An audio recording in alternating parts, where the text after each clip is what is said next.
Hi, good morning to everyone. So after a gap of Sunday, we are meeting again, and I hope you all are enjoying your health as well as our classes. So today I am going to teach you past perfect. So before that we must see how the transformations take place from present perfect to past perfect and then this series. तो थोड़ा ध्यान दे दें आप लोग और जरा देखें कैसे ट्रांसफॉर्म हो रहा है। बहुत ही आसान सा है, बस कुछ कॉम्बिनेशन याद रखने होते हैं। और ये टेंस बिल्कुल ही प्रेजेंट परफेक्ट ही है। प्रेजेंट परफेक्ट में जब क्रिया खत्म हो गई और उसको फिर डिले दिखाना होता है किसी और क्रिया के साथ में पास्ट की, तभी पास्ट परफेक्ट का यूज हम लोग करते हैं। अदरवाइज पास्ट परफेक्ट की रिक्वायरमेंट वैसे नहीं पड़ती। कैसे नहीं पड़ेगी? देखो, क्रिया खत्म हो गई और प्रेजेंट में उसको बना के रखना है, उसके इफेक्ट को या इफेक्ट को हमें महसूस करना है, तो हम प्रेजेंट परफेक्ट में लिख देंगे। और अगर क्रिया का रिलेशन पास्ट में लेके चले जाते हैं, प्रेजेंट से खत्म कर देते हैं बिल्कुल ही, तो हम पास्ट सिंपल का प्रयोग कर लेंगे। तो पास्ट परफेक्ट की तो जरूरत ही नहीं पड़ती है। क्रिया खत्म होने को हम दो टेंस है हमारे पास में, प्रेजेंट परफेक्ट और पास्ट सिंपल, उससे हम दिखा सकते हैं।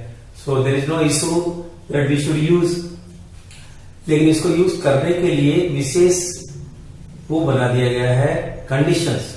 उस कंडीशन के हिसाब से हमें इसको यूज करना पड़ता है और करना ही पड़ेगा फ्यूचर में भी। जब आपको लिखना होगा, जब आपको बोलना होगा, तो इस टेंस का भी प्रयोग करना पड़ेगा। सो लेट्स सी, पहले तो ट्रांसफॉर्मेशन ही देख लेते हैं। अब आपको याद ही होगा हैज है प्लस थर्ड फॉर्म कैसे लेकर आए थे हम लोग, कैसे क्रिएट किया था। हैज है मेन वर्ब की तरह यूज होता है, लेकिन बाद में उसको हेल्पिंग वर्ब बना दिया था और उसके साथ में क्या जोड़ दिया था? Third form. तो क्या मिल गया था हमें? चुका है, चुकी है, चुके, या ऐसी हिंदी मिल गई, या है। अब हमें ज्यादा कुछ सोचने की आवश्यकता नहीं है। हैज को हम पास्ट में ले जाएंगे तो क्या बन जाएगा? Head, head plus third form. Head को मेन वर्ब की तरह यूज करना हम लोगों ने पहले सीख लिया। जैसे मेरे पास पेन था, आई हैड ए पेन। लेकिन अब ये हेड हेल्पिंग वर्ब की तरह कन्वर्ट हो गया है और इसमें क्या जुड़ गया है?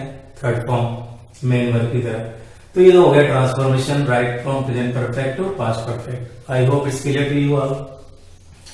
One example also I have written, he has come, वो आ चुका है, इसकी हिंदी ऐसी बनेगी, एंड ही हैड कम, वो आ चुका था।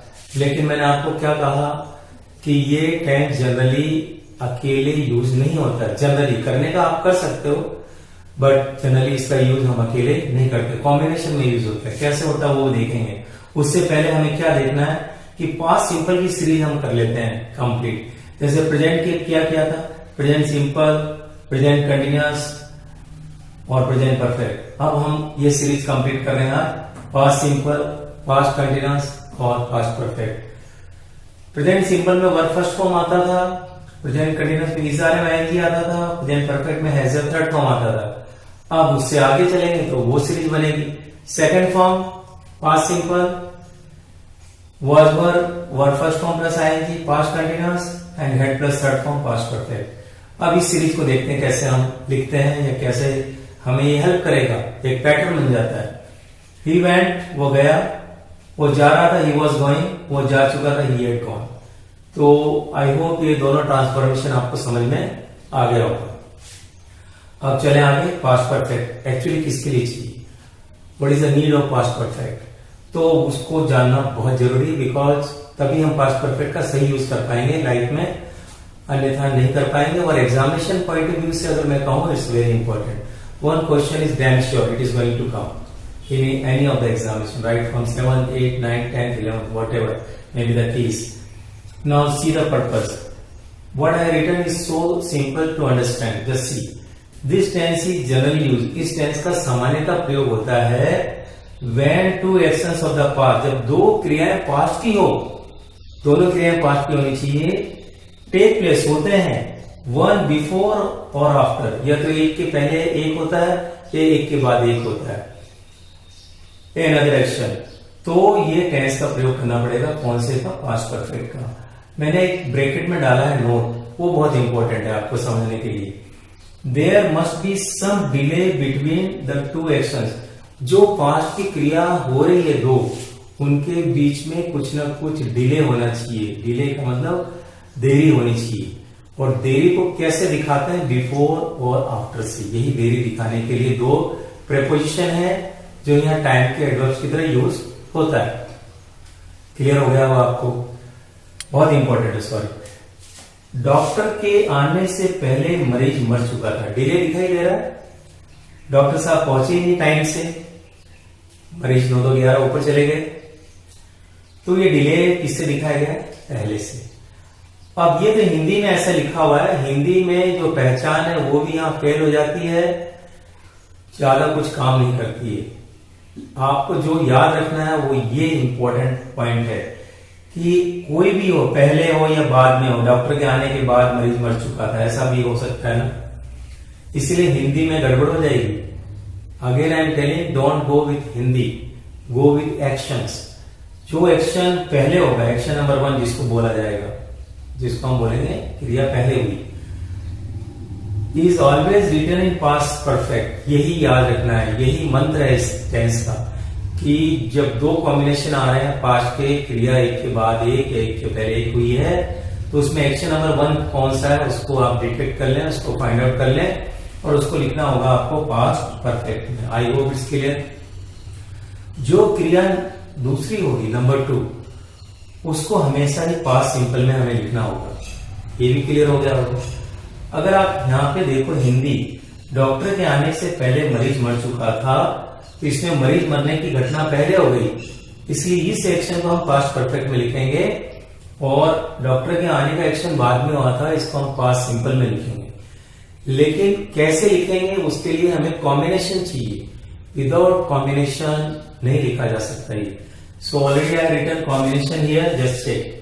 ये कॉम्बिनेशन हमें याद रखना है कि एक्शन नंबर 1 पास्ट परफेक्ट लिखा जाता है हमेशा ही, लेकिन before action number 2 past simple. मतलब जो अरेंजमेंट बनकर आ रही है कि बिफोर से पहले पास्ट परफेक्ट आना चाहिए एक्शन नंबर 1 और बिफोर के बाद एक्शन नंबर 2 पास्ट सिंपल आना चाहिए। ये बेस कॉम्बिनेशन है। इसको आगे पीछे टेढ़ा मेढ़ा कर सकते हैं, यहां से इसको कट करके यहां जोड़ दें एग्जामिनर, तो भी एक्शन नंबर 1 तो पास्ट परफेक्ट में लिखा जाएगा और एक्शन नंबर 2 हमेशा किसमें लिखा जाएगा? पास्ट सिंपल में। तो ये बेस कॉम्बिनेशन है। अब इसी का अगर मैं अपोजिट कर देता हूं तो क्या हो जाएगा? जनरली आप मैथमेटिकल कैलकुलेशन से भी जाओ तो भी आपको समझ में आ जाएगा कि बिफोर का अपोजिट क्या होता है?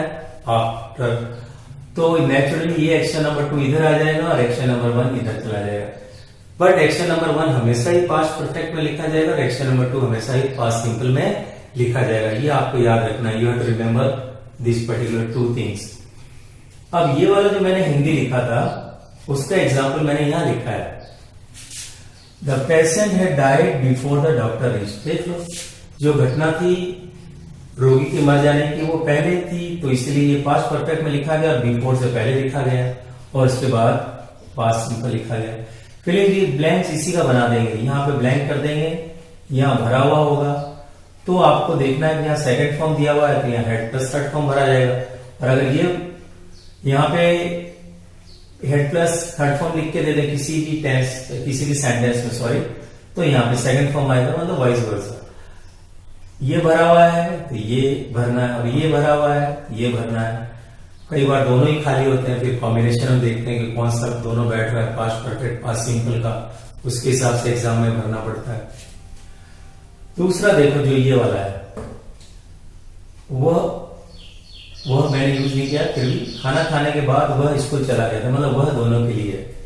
अब इसको बड़े ध्यान से देखोगे तो हिंदी के हिसाब से तो अगर मैंने कहा ना आइडेंटिफाई करने की कोशिश करोगे तो आप गलत ही लिखने वाले हो या गलत ही होगा। एक्शन नंबर 1 कौन सा है? खाना खाने, और उसके बाद वो स्कूल गया था, इसका एक्शन नंबर 2 ये है। जबकि हिंदी के हिसाब से देखो तो ये पास्ट परफेक्ट लग रहा है, जबकि अब इसको पास्ट परफेक्ट में हम लिख नहीं सकते हैं। That is the most important thing what we have to remember and what we have to learn here. तो आप देख सकते हो कि एक्शन नंबर 2 है, चाहे हिंदी में गया था आ गया है, ये चुका था भी हो सकता है।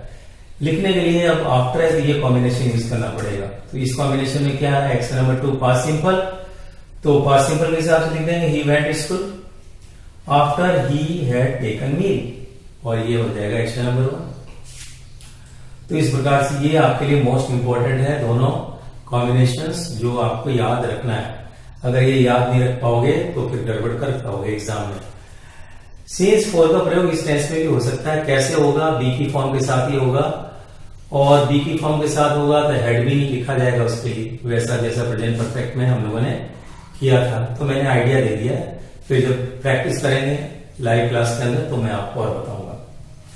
फिलिंग द ब्लैंक्स जो मोस्टली आते हैं एग्जाम में, वैसा मैंने 2 ले लिया है। द ट्रेन ब्लैंक था, यहाँ पे मान लो arrive before we reach station. Exam में भरने से पहले यहाँ देख लिया हमने कि सेकंड फॉर्म है, तो नेचुरली अब यहाँ पे क्या भरेंगे? हेड प्लस थर्ड फॉर्म, और हेड प्लस थर्ड फॉर्म क्या बनेगा? Had arrive. I hope is clear to you all. दूसरा इसी का मैंने अपोजिट कर दिया है, बिफोर की जगह क्या ले लिया? आफ्टर। द ट्रेन यहाँ ब्लैंक दे दिया, अराइव वर्ब वो का वही है। वी हैड रीच्ड स्टेशन, यहाँ हेड प्लस थर्ड फॉर्म से लिखा गया है, मतलब एक्शन नंबर 1 ये है। तो नेचुरली अब आपको क्या भरना है? सेकंड फॉर्म, तो अराइव भरा जाएगा। तो इस प्रकार से आपको ध्यान रखना है कि क्या दिया गया है ब्लैंक में। अगर हेड प्लस थर्ड फॉर्म पहले से लिख के दिया गया है, सेकंड फॉर्म भरा जाएगा। सेकंड फॉर्म पहले से लिखा हुआ है, हेड प्लस थर्ड फॉर्म भरा जाएगा। दोनों ही ब्लैंक है तो दोनों का कॉम्बिनेशन लेंगे। फिर बिफोर आफ्टर का बहुत ही इंपॉर्टेंट रोल हो जाएगा, देखना पड़ेगा किधर क्या आएगा। इस प्रकार से आप इसका फिलिंग द ब्लैंक्स कर पाएंगे। एक चीज मैंने यहाँ टिप्स लिखी है, ये भी बहुत इंपॉर्टेंट है। क्रिया तो यहाँ पे भी एक के बाद एक हो रही है, लेकिन इस पर डिले है। लेकिन मानो कि डिले नहीं है, 2 क्रियाएं पास्ट में हुई और दोनों के बीच में कोई डिले है ही नहीं, एक के बाद एक क्विक हो गया, तो फिर हम क्या करेंगे? फिर दोनों में पास्ट सिंपल का प्रयोग करेंगे। इसलिए बहुत ही इंपॉर्टेंट है इसको समझना। तो मैंने टिप्स में लिख दिया है, when 2 actions are in quick succession, एक के बाद एक, तुरंत एक के बाद एक होता है, तो दोनों ही पास्ट सिंपल में लिखा जाता है, both side past simple. As soon as we reach station the train departed. आप देख सकते हो second form generally as soon as का प्रयोग भी होता है यहाँ पे। तो जब भी क्विक सक्सेशन में 2 क्रियाएं पास्ट की होगी तब दोनों जगह पास्ट सिंपल होगा। लेकिन अगर डिलेड एक्शन है तो जो फर्स्ट एक्शन होगा उसमें पास्ट परफेक्ट का प्रयोग होगा, और जो सेकंड एक्शन होगा उसमें पास्ट सिंपल का प्रयोग होगा। I hope you must have understood everything about today's lecture, and with that we'll conclude, and now we'll be joining for the live class. Bye for now.